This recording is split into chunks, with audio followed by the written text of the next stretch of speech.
예, 서 변호사님. 예.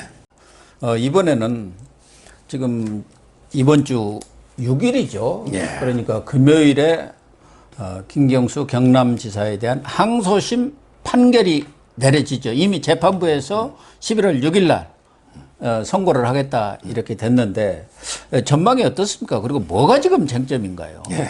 일단 이제 먼저 이제 전망하기 전에 지연된 정의는 정의가 아니다. 예. 이런 이제 유명한 우리 법의 속담이 있거든요. 예. 원래는 이제 재판은 6개월, 2심은 3개월, 예. 대법은 3개월, 633 재판 끝내게 돼 있잖아요. 근데 지금 김경수는 임기 지금 절반 이상 지나가지고 예, 재판이 이게 이렇게 1년 8개월 정도 되도록 끌어지는 거 있잖아요. 이게 너무 오래 재판이 질질 끌었다. 예. 지연된 정의는 정의가 아니다. 이 말씀을 드리고요. 자, 그럼 결론적으로 전망은요. 저 좌파 변호사들하고 토론을 한번 했잖아요. 현근택이하고 예. 노영희 이런 사람들 토마토 TV 했거든요. 이야기해보면 좌파 변호사들은요. 뭐라 하냐면 이게 닭갈비가 바둑이를 살려준다 그래요. 닭갈비가 바둑이를 살려준다. 바둑이는 김경수 아닙니까? 바둑이는 이제 10명이. 김경수고 보좌관은 벼룩이죠. 벼룩이. 예. 보좌관은 벼룩이. 그럼 이게 닭갈비가 뭐냐? 이게 중요한 거예요. 이번에 항소심의 가장 중요한 정인이 닭갈비 주인이 놓은 거예요. 예. 닭갈비. 자, 닭갈비 영수증은 이제 1심 때도 있었는데 특검에서요. 김경수가 이제 2016년 11월 9일 날, 2016년 11월 9일 날 예. 6시 50분에 왔죠. 그리고 이제 9시 14분에 떠났거든요. 6시 14분. 6시 50분에 왔는데 그때 1심에서는 닭갈비를 이제 김경수가 10시 반에 오게 됐다가 한 20분 늦게 온 거예요. 그러니까 이제 그때 회원들 많잖아. 더루킹 경공모. 회원들이 자기들끼리 닭갈비집에서 닭갈비를 먹고 영수증 계산하고 이제 와가지고 김경수 만났다. 이렇게 돼 있었거든요. 예. 근데 이번에 와서 닭갈비 주인이 정이 놓아가지고 닭갈비를 묵고 간 게 아니고 닭갈비를 이렇게 포장해 갔다는 거야. 23인분을 예. 포장을 해 갔다. 그러니까 김경수가 뭐라고 하냐면 야, 내가 2시간 있었는데 1시간은 이제 회원들하고 닭갈비 먹는데 1시간 보냈고 그 다음에 나머지 1시간은 간담회를 했기 때문에 나는 시험 못 봤다. 그러니까 1시간 닭갈비 먹는데 시간 보냈다는 거죠. 예. 이런 식으로 이게 계속 김경수가 주장을 하고 있기 때문에 만약에 무죄를 해주려면 야, 닭갈비 때문에 옛날에는 이게 닭갈비를 식당에서 묵고 왔었는데 이번에 이게 포장해 와가지고 닭갈비를 같이 묵기 때문에 못 봤다. 이렇게 판결이 날 우려가 있는 이런 사안이죠. 그런데 지금 전임 차문호 재판장은 드루킹 시연 이 부분에 대해서는 이미 본 걸로 이렇게 확정을 하고 더 이상 거론하지 말라 그렇게 했는데 2번이나 재판을 연기를 했지 않습니까? 그래서 지금은 함상훈 재판장인데 이 판사들의 성향도 좀 김경수한테는 어떻게 보면 유리하달까? 그 주심이 이제 중요하지 않겠습니까? 예. 재판장은 바뀌었고. 근데 김민기 이 주심 판사 이분이 우리법 연구회 출신이라고 그래요. 예. 자, 일단 이제 차문호 있잖아요. 예. 차문호는 이제 상당히 보수 맞습니다. 예. 차문호는. 그래서 이제 중간 판결로 그때 김경수 바둑이가 이제 2016년 11월 9일 8시 7분부터 8시 23분까지 시연했다. 그리고 이게 구글 로그인 기록까지 다 제시했잖아요. 예. 그때 1심에 우리 성창호 판사 제 친구 아닙니까? 판결했잖아요. 근데 차문호 판사가 중간 판결하고 떠났는데 새로 함상훈 부장이 왔는데 이제 우리는 원점에서 새로 합니다. 이런 거예요. 그러니까요. 새로 하는 이게 문제인데요. 근데 함상훈 부장은 아직까지도 이게 유죄라고 보는 것 같아요. 함상훈 부장은 뭐라냐면 김경수가 자꾸 닭갈비 먹는다고 못 봤다 하니 야, 닭갈비 사온 걸 이게 같이 먹는지 닭갈비는 회원들만 먹고 당신은 봤는지 아니면 이게 닭갈비 먹으면서 시험 보는지 그게 뭐 중요하냐. 예. 닭갈비가 뭐가 본질이냐. 예. 이렇게 함상훈 이분은 이제 김경수를 질타했고요. 그리고 이제 김민기 예. 이분은 우리법 연구회 회장 출신입니다. 아, 그렇습니까? 그냥이 아니에요. 회원이. 이분은 이제 확실하게 무죄를 어떻게든 해주려고. 왜 김경수가 시험 봤다는 증거가 없지 않냐. 이런 식으로 이제 가고요. 보통의 재판은 이제 부장하고 주심이 하면 끝나죠. 그러면 원래는 판사 3명이잖아. 예. 한 명은 홀짝 1, 2 홀짝 순으로 자기 사건만 하지 남의 사건 잘 안 보거든. 근데 중요 사건은 3명이 다 법으로 합의하라는 게 법이잖아요. 그러면 나머지 한 명이 중요하잖아요. 예. 나머지 한 명이 이제 그 하태한, 예. 하태한 예. 이분이 중요한데요. 다행히 이분은 제가 보기에는 상당히 보수입니다. 이분의 그 부인이 KBS 아나운서 출신이고요. 아주 서울대 경제학과 나와서 예. 아주 이제 그 무시무시하면 정치 성향은 없어요. 저는 이제 우리법 연구에 대한 성향이 없단 말이에요. 그렇다면 저는 조심스럽게 예측하는데 뭐 법정 구속으로 다시 구속시킬지는 몰라도 그건 모르겠어요. 법정 구속 안 시킬 수는 있을지 몰라도 무죄 있잖아. 전부 다 무죄로 하기는 어렵지 않을까. 이게 제 예측입니다.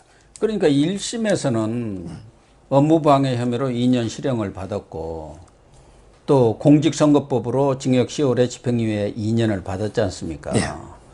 그런데 그 차문호 재판장 때도 그때는 최항석 아마 배석이 있었던 모양이에요. 이제 세 번째로 차문호 재판장이나 최항석 판사는 유죄적으로 흘러가는데 김민기가 주심 판사가 계속 반대를 하니까 그래서 두 번이나 연기가 됐다는 얘기가 있거든요. 그렇습니다.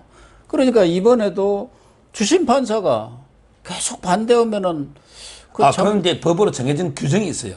세 명이 있을 때는 일단 유무죄를 다수결로 표하고, 그렇습니다. 그다음에 형량을 또 다수결로 해가 나누기 3으로 하고 이런데 대법원에 상세한 그 합의 룰이 있습니다. 그 그렇군요. 룰대로 가면 뭐 저는 김민기 혼자 반대해도 안 된다고 보고요.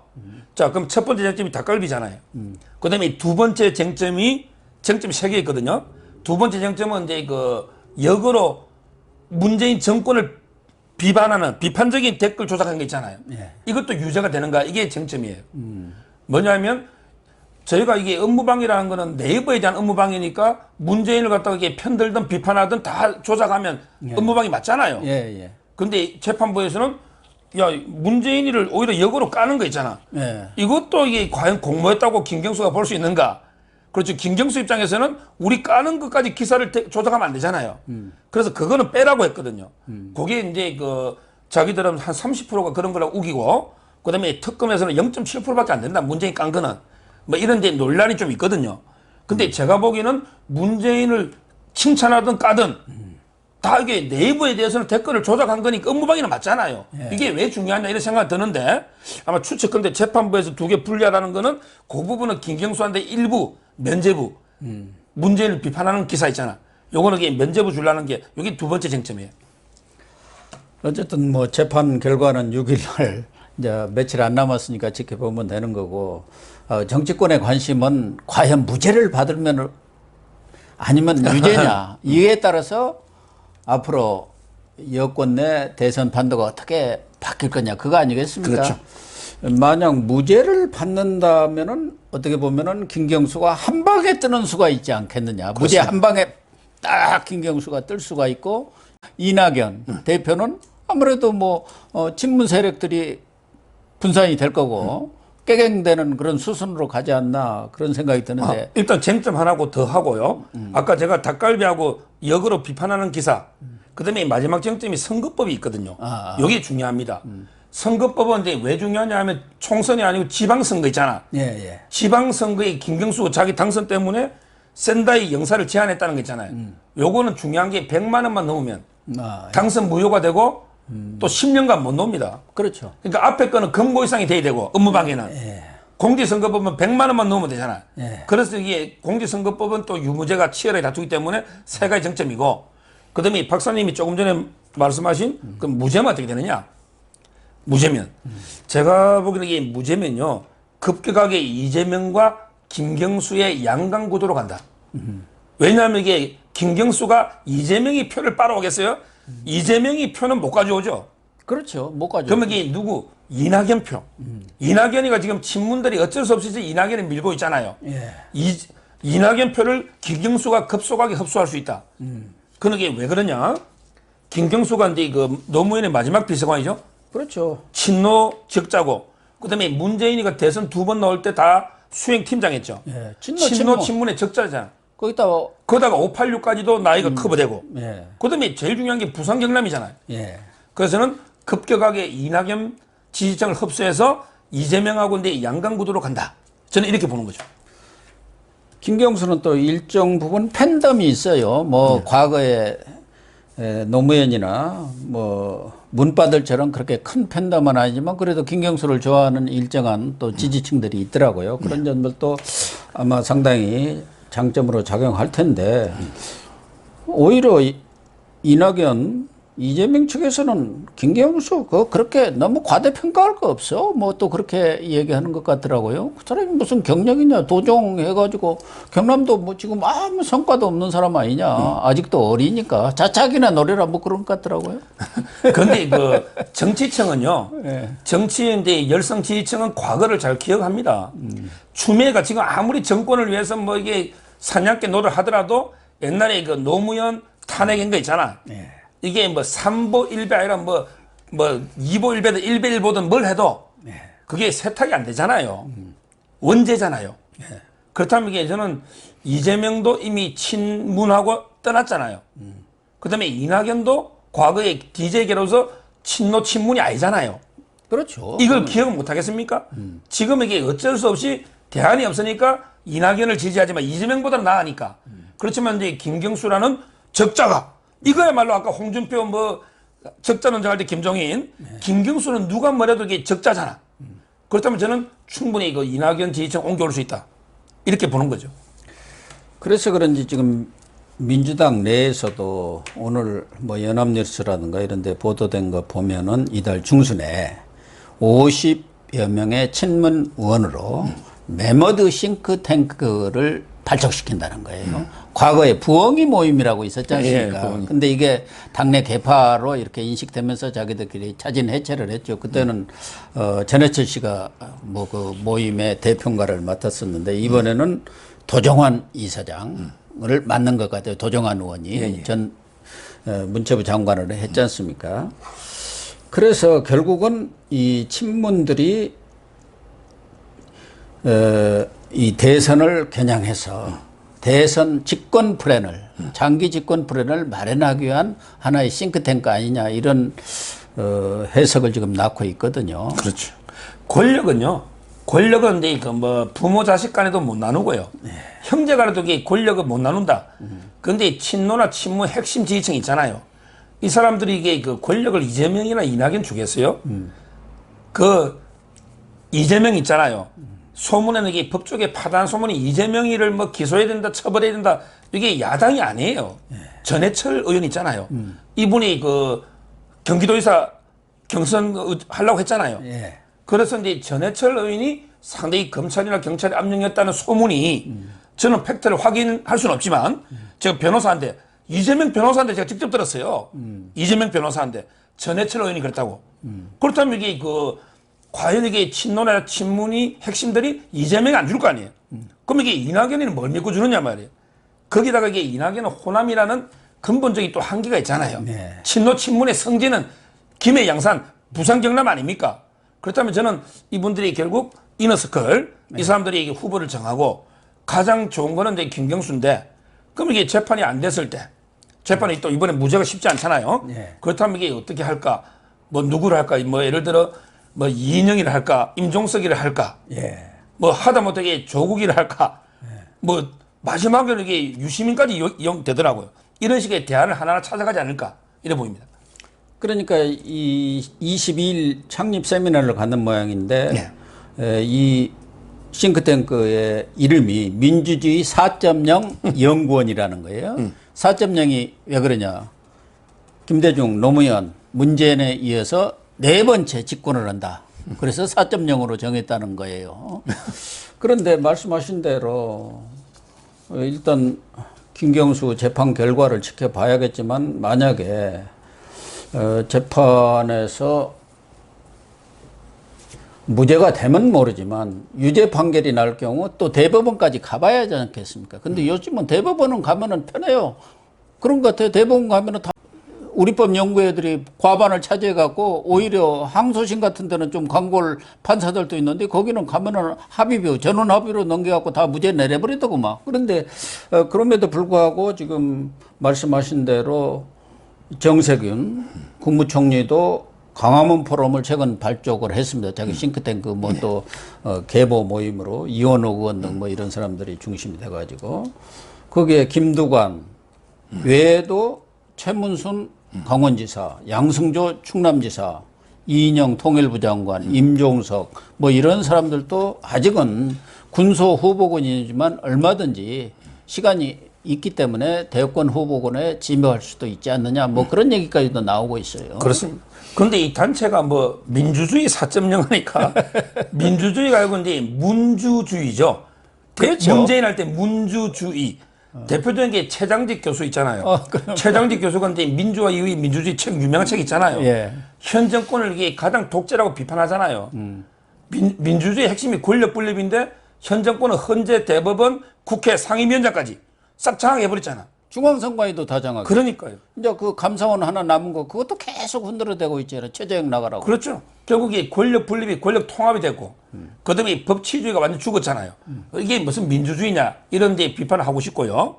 그런데 박사님이 조금 전에 여러 사람 언급했잖아요. 근데 저는 그 중에 정세균을 좀 주목합니다. 예. 정세균은 대깨문들에게 만나보면 이낙연보다는 정세균이래. 전부 다 그래요. 왜냐면 이게 이낙연은 더 했지만 정세균은 그래도 이게 그 친노 친문하고요.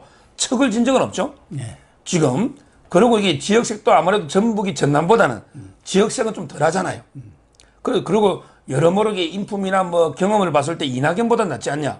그래서 저는 만약에 김경수라든지 다 안 됐을 때 차라리 친문의 선택은 이낙연보다는 정세균으로 오히려 갈 가능성이 있다. 제 개인적으로 그래 예측합니다. 그래서 최근에 이제 개각설도 나오지 않습니까? 12월 초 추경 이후 연말 연초 상당한 큰 폭의 개각이 있을 걸로 지금 예상이 되고 있는데 거기에 지금 최근에는 정세균 총리 교체설까지 나오고 있거든요. 기왕에 대선에 나가려면은 어차피 준비도 해야 하고 그러니까 차제 이 정세균 총리를 풀어준다. 이런 구상도 일각에서 지금 여권 핵심부에서 하고 있는 것으로 알려져 있기 때문에 그렇습니다. 말씀하신 대로 정세균 총리가 어떻게 보면 다 구호습니다. 다 구호습. 근데 그 개각하니까 오늘 통계 하나 제가 가져왔는데 쿠키 누스간디 그 데이터 리서치라고요. 예. 데이터 리서치. 의뢰해서 이제 그 바꿔야 될 사람 있잖아. 예. 여론조사 했거든요. 추미애 건데 압도적으로 1위 했죠. 물론 37%. 아, 그래요? 37% 추미애가 압도적 1등이고. 예. 그 다음이 김현미고. 예. 그 다음이 홍남기예요. 예. 정세균은 안 보이더라고요. 근데 문제는 문재인의 특징이 뭡니까? 항상 이게 여론하고 반대로 하잖아. 그러니까 국민들이 바꿔야 된다, 못한다 하면 꼭 그 사람 유임해. 그래서 제가 보기 걱정되는 게 추미애, 김현미, 홍남기 있잖아. 그 다음에 강경화도 있잖아. 이런 사람들에게 반드 잘라야 되는데 오히려 유임하지 않을까 생각이 들고 이번에 반드 잘라야 되고 그 다음에 정세균은 제가 보기에 본인이 스스로 이제 그분의 꿈은 서울시장 언급했다가 엄청 화를 냈잖아요. 야, 내가 서울시장감밖에 안 되냐. 그게 대권이고, 대권을 위해서는 이게 본인 스스로 저는 고사해서 나오지 않을까. 그래야만 이게 지지율이 좀 뜨지. 총리하면요, 언론에 놓으면 이게 정치적으로 지지율이 안 뜨잖아요. 대통령의 그림자밖에 안 되잖아요. 그래서 저는 정세균은 스스로 놓을 거고, 나머지 교체 순위 4명, 이게 궁금한 이런 상황입니다. 그래서 정세균 서울시장설을 이낙연 쪽에서 흘렸다고 정세균 측에서는 그렇게 의심하고 있습니다. 그렇죠. 자기를 경쟁에서 떨어뜨리기 위해서 그렇게 썩 언론 플레이했다 이렇게 생각하고 있는 것 같아요. 그걸 보면 이게 그 정치에 참 적과 동지가 영원히 없는 것 같아요. 항상 이게 같은 당이라도 적이죠, 적, 경쟁자. 네, 시청자 여러분. 지금 윤석열 검찰총장이 17.2%의 지지율로 이낙연, 이재명 두 분을 바짝 축켜가는 그런 양상을 보이고 있는데 바로 그것이 민심이 아닌가 하는 생각이 듭니다. 윤석열 총장의 그런 급상승세가 언제까지 계속될 것이며 언제 골든크로스 그러니까 양강구도를 깨고 지지율 1위로 올라설지 시청자 여러분이나 저희들 같이 지켜보도록 하겠습니다. 시청해 주셔서 감사합니다. 감사합니다.